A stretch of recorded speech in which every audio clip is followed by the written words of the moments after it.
पूरा बिहार और बिहार की राजधानी पटना तब दहल उठी जब वहां के एक हाई सिक्योरिटी वाले हॉस्पिटल में एक सनसनीखेज वारदात हुई। बेओर जेल से पैरोल पर इलाज के लिए आए 5 बेखौफ अपराधियों ने इस वारदात को अंजाम दिया।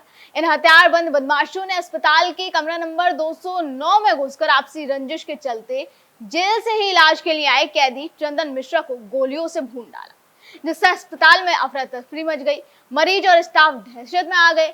अब ऐसे में सुरक्षा को लेकर कई तरह के सवाल उठते हैं। एक तो ये कि इतनी सुरक्षा होने के बाद भी बदमाश घुसे कैसे, और क्या सरकार इस मामले में ठोस कदम उठाएगी या सिर्फ ये राजनीतिक बयानबाजी तक सीमित रहेगा।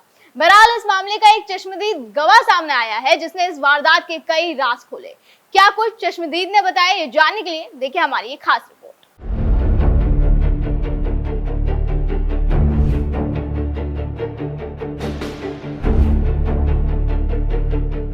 पटना के हाई सिक्योरिटी वाले पारस हॉस्पिटल में सनसनीखेज वारदात से पूरा बिहार दहल गया।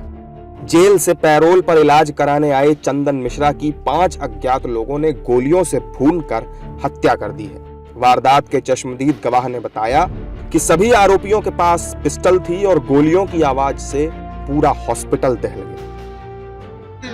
बंदूक हाथ में लिए हुए थे, रिवॉल्वर हाथ में, छोटा वाला रिवॉल्वर, और निकलते हुए आ रहे थे और कह रहे थे मार देंगे मार देंगे। अब हम भी डर गए कि किसी को लग रहा है मार देंगे। हमारे भी यहाँ पे गार्जियन भर्ती हैं, अब मेरे परिवार भी आया है, तो सब कोई डर गया कि कोई भी यहाँ पे सुरक्षा व्यवस्था अच्छा नहीं है कि किसी को मार सकता है। वो सब कोई यहाँ का पब्लिक डर गया। कितने बजे की घटना घटी? सुबह में घटा है। सुबह में जी, कितने लोग क्या देखा? मैंने देखा, निकलते हुए देखा, अंदर घुसते हुए नहीं देखा। कितने संख्या में सर? लगभग 5 के संख्या में। सभी के हाथों में हथियार था? हाथ छोटा वाला रिवॉल्वर था सभी के हाथ में? जी जी। और मैं गार्ड से पूछा कि क्या हुआ है अंदर, तो कोई नहीं बता रहे थे। गोली की आवाज सुनाई दी थी? नहीं, मैं नीचे था, ऊपर नहीं था। आपके पिताजी एडमिट? हाँ, मेरे पिताजी एडमिट है। कितने बजे? यहाँ पे मेरे परिवार वाला भी डर गए हैं कि क्या, हाँ, जैसा माहौल खराब था कि क्या हुआ है। मेरे पिताजी से मिलने भी नहीं कोई दिए कि उस समय मैं जा रहा था देखने के लिए, तो नहीं जाने दिए। आप लोग जा रहे थे तो सिक्योरिटी रोक रही थी? हाँ, अभी यहाँ पे ऐसा व्यवस्था है कि किसी का गार्जियन भर्ती रहता है तो उसके परिवार वालों को कोई जरूरी रहता है तो मिलने नहीं देते हैं। वो एक टाइम बना है कि उसी समय मिलना है। अच्छा, आप एक बात बताइए, जब अपराधी बाहर निकले थे तो हथियार लहराते हुए जा रहे थे? हाथ में था। बाइक कहाँ लगाए हुए थे वो लोग? वो बाहर निकले, पैदल ही चल रहे थे बाहर। हथियार लहराते हुए बाहर निकले हैं? हाँ। कितने लोग थे? कितने अपराधी थे? लगभग 5 की संख्या में थे। क्या नाम हुआ आपका? वहीं इसको लेकर सियासत तेज हो गई है। विपक्ष ने नीतीश सरकार को घेरना शुरू कर दिया है। आरजेडी, कांग्रेस, सबके नीतीश सरकार के खिलाफ बयान आने शुरू हो गए। पारस हॉस्पिटल में हुए हत्याकांड से बिहार की सियासत गर्मा गई है। नेता प्रतिपक्ष तेजस्वी यादव ने ट्वीट करके नीतीश कुमार पर जमकर हमला बोला। वहीं कांग्रेस भी नीतीश सरकार पर जमकर हमलावर है। ऐसे में जेडीयू ने आरोपियों पर सख्त कार्रवाई का आश्वासन दिया है। नहीं, भगवान भरोसे बिहार की जनता है। बच्चे जब स्कूल के लिए जाते हैं तो हनुमान चालीसा पढ़ते जाते हैं और उनके परिवार के लोग चिंतित रहते हैं जब तक बच्चे घर वापस नहीं आ जाते हैं। अब तो अस्पतालों में भी जाके हत्या होने लगी। पहले मैं कहा करता था कि बिहार की जनता भगवान भरोसे है और डॉक्टर को भी लोग भगवान ही मानते हैं, दूसरा भगवान मानते हैं, और वहाँ डॉक्टर भी नहीं बचा पाए। शासन प्रशासन कान में तेल डाल के सोए हुए है, रुई डाल के सोए हुए है। किसी को किसी की चिंता नहीं है। खेमका की जिस तरह से हत्या हुई, उसके बेटे की जिस तरह से हत्या हुई, वहाँ से तो 25 गज की दूरी पर एसपी और कलेक्टर का निवास है, वहाँ हत्या हो जा रही है। तो अब बिल्कुल क्राइम कैपिटल के रूप में पटना जाना जा रहा है पूरे देश में। अपराधियों के तांडव से बिहार कराह रहा है। गोलियों की तड़तड़ाहट से दहल उठा है। पटना राजधानी में जब पौष इलाके में इतने बड़े अस्पताल में घुसकर गोली अपराधी मार दे रहे हैं लोगों को, पुलिस मुख्यालय से 100 मीटर भी दूर नहीं होगा अस्पताल जहां गोली मारी गई है। सरकार जहां बैठी है वहां से 200 मीटर भी दूर नहीं होगा। अब ये हो क्या रहा है बिहार में? नीतीश जी का इकबाल समाप्त हो गया। बिहार पूरी तरह से गुंडा राज, राक्षस राज आ गया। तेजस्वी यादव जी लगातार सवाल पूछ रहे हैं लेकिन ये सरकार जवाब नहीं दे रही है। अब बिहार नहीं संभल रहा है। इस सरकार की विदाई में ही बिहार की भलाई है। यही नहीं, इस वारदात के बाद तो सांसद पप्पू यादव ने बिहार में राष्ट्रपति शासन लगाने तक की मांग उठा दी। सुनिए उन्होंने क्या कहा। सर, राज्यपाल महोदय बच क्या गया, अंतिम किल साबित हो गई।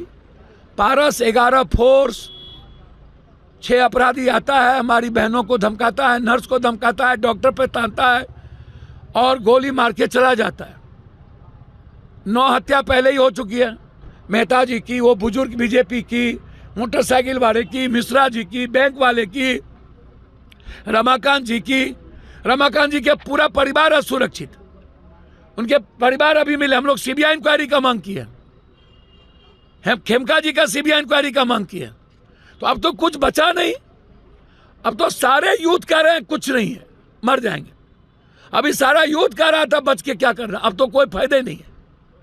तो अब नीतीश कुमार जी की तो सरकार है नहीं, शैडो सरकार चल रहा है। नीतीश कुमार जी के पदाधिकारी और बीजेपी, तो सरकार तो बची नहीं। नीतीश कुमार जी होते तो उम्मीद करते। इसलिए हमने कहा कि राष्ट्रपति शासन के अलावा कोई रास्ता नहीं बचा। अब पूरा का पूरा बिहार दहशत में है, पूरा का पूरा बिहार असुरक्षित हो गया। हालांकि इस पर नीतीश सरकार की तरफ से भी बयान सामने आ रहे हैं। डिप्टी सीएम विजय सेना का कहना है कि ऐसे करने वालों को किसी भी कीमत पर बख्शा नहीं जाएगा। सुनिए विजय सेना क्या कुछ कहा। दुखद दुर्भाग्यपूर्ण है, इस तरह की घटनाएं हर हॉस्पिटल की अपनी सुरक्षा व्यवस्था भी होती है और इस तरह की व्यवस्था में जो भी इस तरह की घटना को अंजाम दे रहे हैं वो बचेंगे नहीं। सख्त कार्रवाई होगी और पूरी तरह से इस मानसिकता को कुचलने के लिए सरकार कठोर निर्णय लेगी। चंदन मिश्रा की हत्या को लेकर पुलिस अलर्ट हो गई है। सीसीटीवी फुटेज के आधार पर 5 आरोपियों की पहचान कर ली गई है। पुलिस ने आरोपियों की तलाश करने के लिए टीम का गठन किया है। वहीं पटना आईजी जितेंद्र राणा ने जल्द ही आरोपियों को पकड़ने की बात कही है। बड़ा अपराधी रहा है चंदन मिश्रा, जो इस समय पे जेल से पैरोल पर आया हुआ था अपना इलाज कराने के लिए, और संभवतः उनके आपसी अंदरूनी गैंग के मामले में या जो विरोधी गैंग है उनके द्वारा ये घटना कारित किया गया है। तो यहाँ पर अपने इलाजरत थे और उसमें उनके कुछ जो अपराधी आए हैं उन्होंने यहाँ पे आके कई गोली उनको लगी हैं। अभी वर्तमान में इलाजरत है और जो डॉक्टर्स अपना बेस्ट कर रहे हैं। अभी जब तक डॉक्टर्स डिक्लेयर नहीं करते तब तक हम इसके बारे में स्पष्ट नहीं कह सकते। अभी जब तक डॉक्टर डिक्लेयर नहीं करते हैं तब तक इसके बारे में कह पाना संभव नहीं। कई गोलियां लगी हैं, ये कितनी गोलियां लगी हैं ये डॉक्टर ही स्पष्ट कर पाएंगे। बक्सर जिला के एक दुर्दांत अपराधी चंदन मिश्रा, इनके ऊपर हत्या के दर्जनों केस दर्ज थे और इसमें एक में ये सजा याफ्ता भी है। इनका ये इतने दुर्दांत अपराधी थे कि इनको यहाँ बक्सर से भागलपुर जेल ट्रांसफ़र किया गया था और ये इलाजरत होने के कारण इनको पैरोल पे दिया गया था। इसी में इलाज के क्रम में ये यहाँ भर्ती थे। भर्ती रहने में इनके जो संभवतः जो विरोधी गुट वाले थे उनके द्वारा यहाँ आके इनको गोली मारी गई है। कई गोलियाँ लगी हैं, इनको इलाजरत हैं अभी। और इसमें हम लोग बक्सर पुलिस की मदद से आइडेंटिफाई करवा रहे हैं कि इनका विरोधी गैंग में कौन कौन थे। जो शूटर थे उनका चेहरा हम लोग को फ़ोटो मिल गया है और हम लोग आइडेंटिफाई करवा रहे हैं। ये देखने से प्रतीत हो रहा है कि इनकी जो चंदन शेरू गैंग हुआ करता था बक्सर में, उसी गैंग से संबंधित है। बक्सर पुलिस की मदद से हम लोग इनका जो विरोधी ग्रुप है उनके बारे में डिटेल्स निकलवा रहे हैं। जो फ़ोटो आए हैं हम लोग के पास उसकी पहचान करा के हम लोग जल्दी से करें। पटना पुलिस के मुताबिक मृतक चंदन मिश्रा पर कई आपराधिक मुकदमे दर्ज हैं।